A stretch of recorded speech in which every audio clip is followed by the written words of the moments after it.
Let's start with the main news.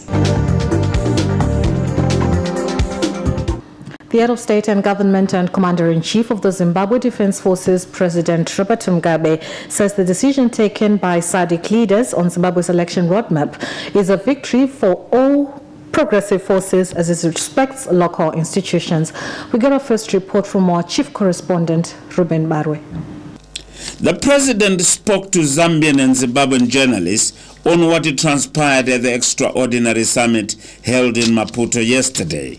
On Zimbabwe, the report given by our facilitator was to the effect that we had concluded our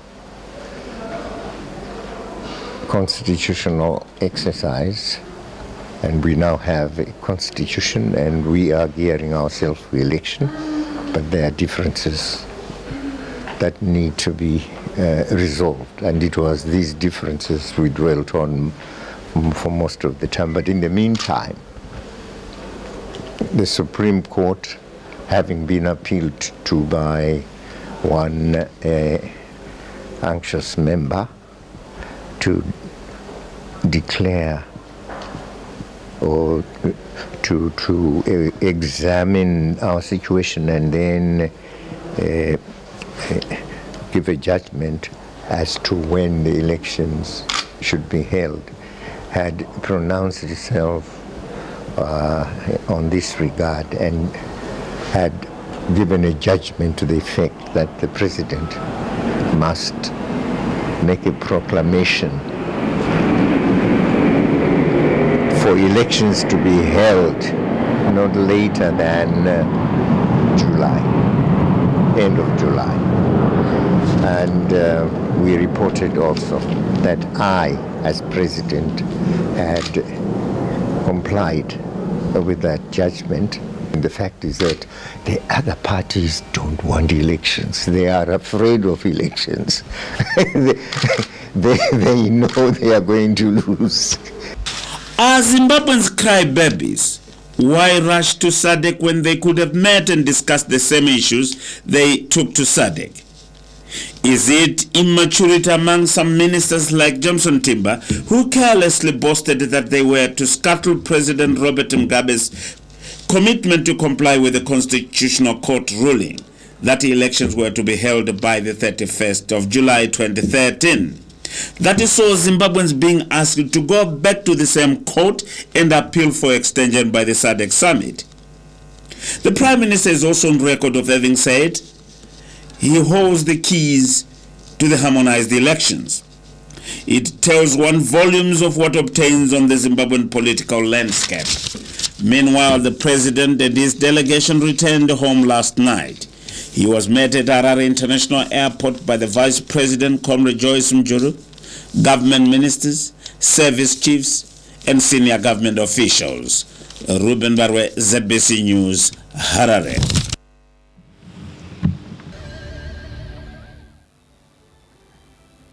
Now, viewers, you just have to forgive me. There is no way I'll be able to give you this breaking news without my delicious slice of the day. Chicken slice.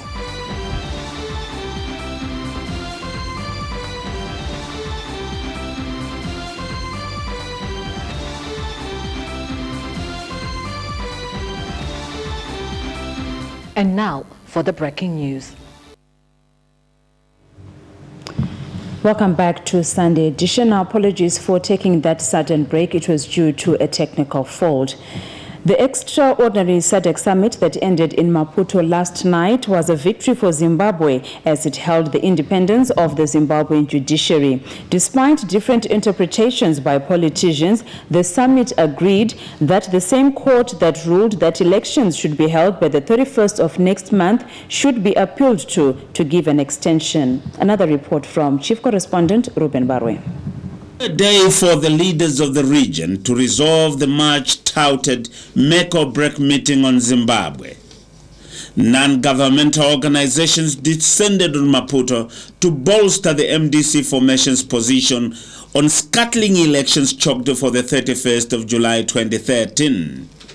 The wisdom of the African leaders came to the fore as they are well aware of the happenings in Zimbabwe.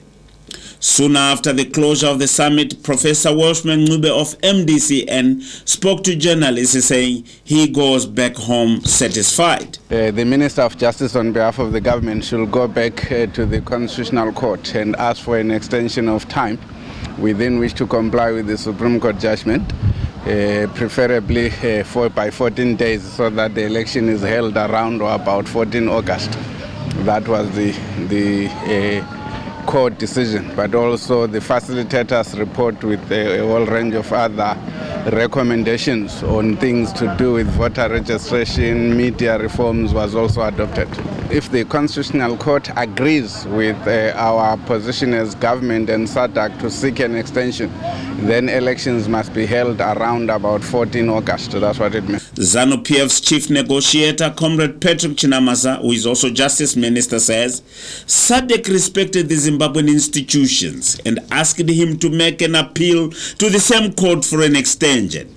But whatever happens with the appeal, it is binding to all members in the political structures in Zimbabwe. It made it clear that the decision of the Constitutional Court cannot be interfered with.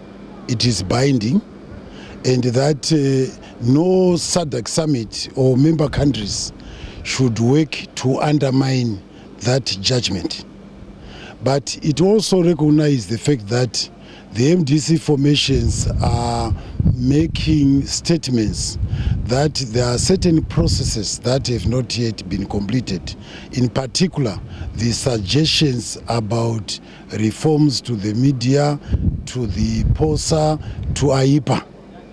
So it then asked the parties to consider any proposals for amendment, and if there are any agreement, there is an agreement over those proposals, and more time is required to implement those agreements, then it asked the Minister of Justice and Legal Affairs in Zimbabwe to then make an application to the court for a 2-week extension. So whatever interpretations politicians make, what it means is that the Maputo summit was not there to humiliate anybody or telling one you are off the mark. SADC, in a subtle way, said the solution to Zimbabwe's hosting a credible, free and fair election is not with the SADC or the SADC facilitator or the SADC secretariat, but it lies with the Zimbabweans and their institutions. The President, Comrade Robert Mugabe, left Maputo, Mozambique, a satisfied man. The decision of SADC was wise, and everybody is living happy that the decision was welcomed by the Zimbabwean political players. Ruben Barwe, ZBC News, Maputo, Mozambique. Back home, Vice President Joyce Mujuru says the pending ZANU PF primary elections should not divide the party, but should leave it much stronger ahead of the harmonized elections. Addressing the Manicaland Central Special Coordination Meeting, which also set the Provincial Elections Directorate ahead of the ZANU PF primary elections, Vice President Mujuru said aspiring candidates must be people who put the interests of the nation first ahead of personal concerns. She said there is need for elections as the global political agreement government has outlived its relevance. Speaking at the same occasion, ZANU PF Manicaland Central Provincial Chairman, Comrade Dixon Matthews, said the party remains strong in the province and is geared for the harmonized elections, adding that the inter-district meetings held across the province yesterday went well. The ZANU PF Secretary for Security and Marondera Wedza, Senator Dr. Sidney Sekaramai, has urged all ZANU PF aspiring candidates in Marondera to respect the outcome of the process, with the winners and losers working together for the party. The ZANU PF Manicaland East offices in Marondera was a hive of activity as aspiring candidates for the harmonized elections to be held next month came to submit their CVs in time for the party's primary elections to be held on the 24th of this month. The candidates included those for senatorial, House of Assembly and wards in Marondera Central and East. The leadership from the two constituencies also attended an inter-district meeting where Dr. Sekeramai addressed them on the rules and regulations governing the primary elections. Those who are competing in the primary, once the outcome has been announced, they must support the winning candidate. All of them. They must tell their supporters, they themselves must set an example that if I was competing against you and I lose, I must be seen by my supporters to be working together with you. That way, the supporters will also come on board. Dr. Sekeramai also said the party is ready to retain the Marondera Central seat and all the wards in the town which were won by the MDCT in 2008. The meeting was also attended by members of the provincial executive and members of the central committee from Marondera district. ZBC News, Marondera. The commander of the Zimbabwe Defense Forces, General Constantine Chiwenga, has called on the uniformed forces to vote wisely so that they can preserve the gains achieved in the last 33 years of Zimbabwe's independence. The commander of the Defense Forces, General Constantine Chiwenga, says this year's national harmonized election is a special one and the uniformed forces have a critical role to play. He made the remarks while in Kwekwe, where he had visited the 5-2 Infantry Battalion. General Chiwenga said that the Defense Forces must wisely execute their rights during the forthcoming elections and should remain resolute in safeguarding peace and national sovereignty. Tine makore mangani ekuzvitonga 33 handiti ko mwanakomana waMwari akauya akagara pano panyika makore mangani 33 ka hamusi kuona kuti zvakasikweya izvozvo saka zvinoreva kuti Mwari anoda nyika yedu achaigadza asi isu tofanira kunoizadzisa nenzira yakaita sei musazorarisa zvakanyanyisa pamwedzino yechando waJuni naJulayi munoziva zvazvinoreva handiti tova nerunyararo rwakakwana uyezve toita sarudzo yakaita sei yakanaka saka isu kupedza maRomans anga apinda muno anga achitikanganisa penzura nezvigunwe handiti. General Chiwenga's call comes as the nation engages high gear following the proclamation of election dates by the head of state and government and commander-in-chief of the Zimbabwe Defense Forces, President Robert Mugabe, on Thursday last week. Merit Munzwembiri, ZBC News. The ZANU PF Harare Provincial Elections Directorate says the vetting of the curriculum vitae and application letters submitted by aspiring candidates for the primary elections is progressing well and is expected to be completed by midnight today. While acknowledging the overwhelming response from the aspiring candidates for the Revolutionary Party's primary elections, the Harare Provincial Elections Directorate says the vetting process is going on well and may be completed by midnight today. The chairman of the Provincial Elections Directorate, Ambassador Amos Medzi, said from the applications vetted so far, the aspiring candidates had the requisite qualifications and the team will make the recommendations to the National Elections Directorate on Monday. Yes, we have started this morning. By 11 o'clock, we had started the process of vetting the applications and the CVs, and I'm happy to say that we are progressing very well. So far, we have covered quite a number of areas, but I can tell you that the process is quite exhaustive. Meanwhile, the chairman of the National Elections Directorate, Ambassador Simon Kamwe, says all the provincial bodies vetting the curriculum vitae and application letters should submit their reports to his office by 4 p.m. tomorrow. Ambassador Moe said the vetting process should be done carefully. He urged officials involved in the process to be vigilant. A number of aspiring candidates for the ZANU PF primary elections submitted their papers yesterday ahead of the internal polls to be held on the 24th of this month. Dorothy Mavuloni, ZBC News, Harare. ZANU-PF Manicaland province has received an overwhelming response from aspiring party candidates who want to contest in local government and legislative seats in the primary elections set for the 24th of this month. We get more from our Manicaland Bureau Chief, Spren Motiwi. Aspiring ZANU-PF candidates in Manicaland province visited their respective districts as they submit their applications and curriculum vitae ahead of the primary elections scheduled for the 24th of June. There was a huge turnout in Mutare district where aspiring ZANU-PF candidates for local government seats, House of Assembly seats thronged the center for submission of their applications and curriculum vitae.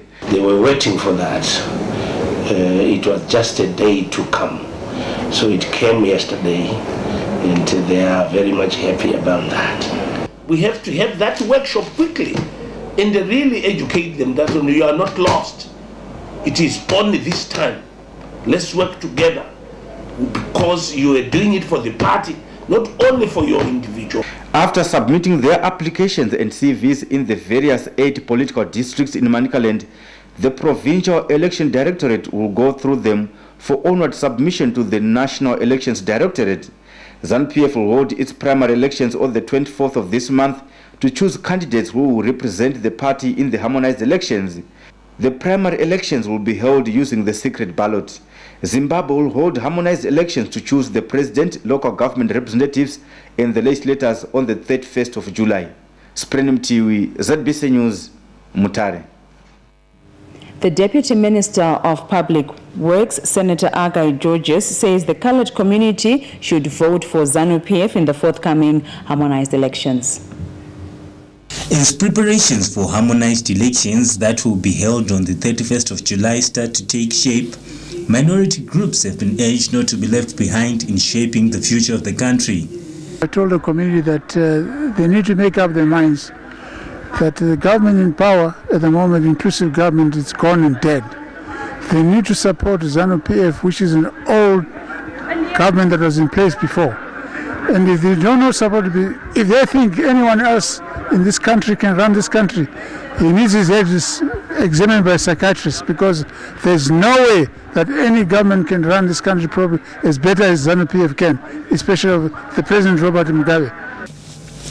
Senator Georges said it is only the government, through Comrade Mugabe, that will bring a real and meaningful development to the people of Zimbabwe, as others have called for sanctions upon the country. He stressed the need for the private sector, including parents, to support government in setting up and equipping schools and hospitals with facilities, as the nation is under siege from the illegal Western sanctions.